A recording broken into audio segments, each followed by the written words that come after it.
महिलेसोबत अनैतिक संबंध असल्याच्या संशयावरून तरुणाचा खून केल्याची घटना रविवारी रात्री घडली। या प्रकरणी 6 जणांविरुद्ध कोपरगाव शहर पोलीस ठाण्यात सोमवारी सकाळी गुन्हा दाखल करण्यात आला आहे। आरोपींच्या अटकेच्या मागणीसाठी मोठा जमाव पोलीस स्टेशनमध्ये जमला होता। अप्पर पोलीस अधीक्षक दत्तात्रय कलबुर्मे, उपविभागीय पोलीस अधिकारी शिरीष बोमणे यांनी जमावाला शांत केले। सोहेल हारून पटेल, वय 28, राहणार आयशा कॉलनी, कोपरगाव असे मयत तरुणाचे नाव आहे।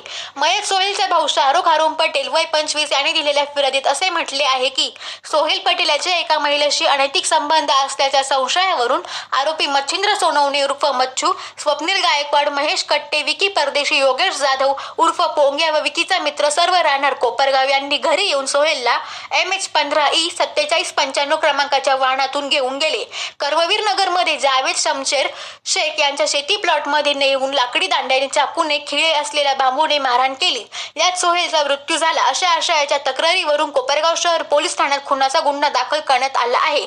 खुनाच्या घटनेनंतर सोमवारी सकाळी 10:30च्या सुमारास पोलीस ठाण्यात मोठा जमाव जमला असता आरोपींना अटक करण्याची मागणी त्यांनी केली। याविषयी रामपूर येथील अतिरिक्त पोलीस अधीक्षक दत्तात्रय कलबुर्मे, उपविभागीय पोलीस अधिकारी शिरीष बोमणे यांनी 3 आरोपींना अटक केले असून उर्वरित आरोपींना लवकरच जेरबंद केले जाईल असे सांगितले।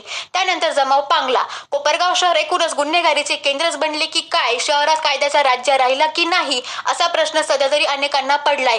अट्टल गुन्हेगार व टवाळखोरांच्या दहशतीमुळे कोपरगाव शहरातील नागरिकांमध्ये भीतीचे वातावरण निर्माण झाले आहे। आता तरी वरिष्ठ पोलीस अधिकारी लक्ष देणार का, याकडे सर्वांचे लक्ष लागले आहे।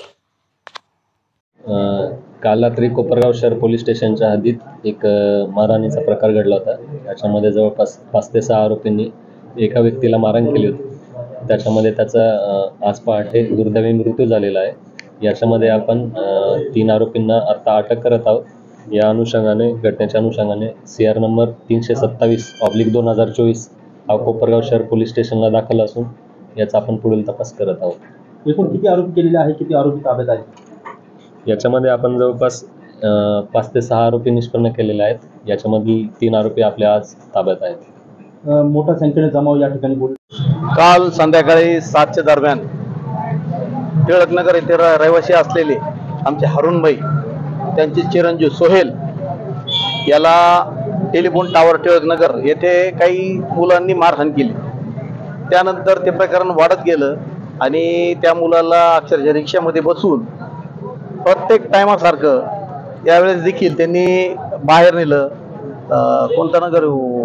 कर्मवीर नगर या ठिकाणी नेलं आणि इतका भयानक मारहाण झाली तर त्याचे पायाचे तुकडे बिकडे करण्यात आले, हाडं वगैरे बाहेर निघाले, हाताचा तुकडा झाला। तो मुलगा काल संध्याकाळी फोन आल्यावर मी म्हणलो मुलींचा मॅटर आहे, आपण त्याच्यात इंटरेस्ट घेत नाही। मला हे माहित नव्हतं का इतकं भयानक मारलेलं आहे, कारण आम्हाला गावात शांतता राखवायची, आम्हाला सगळ्याच धर्माच्या लोकांनी घेऊन चालायचं असतं।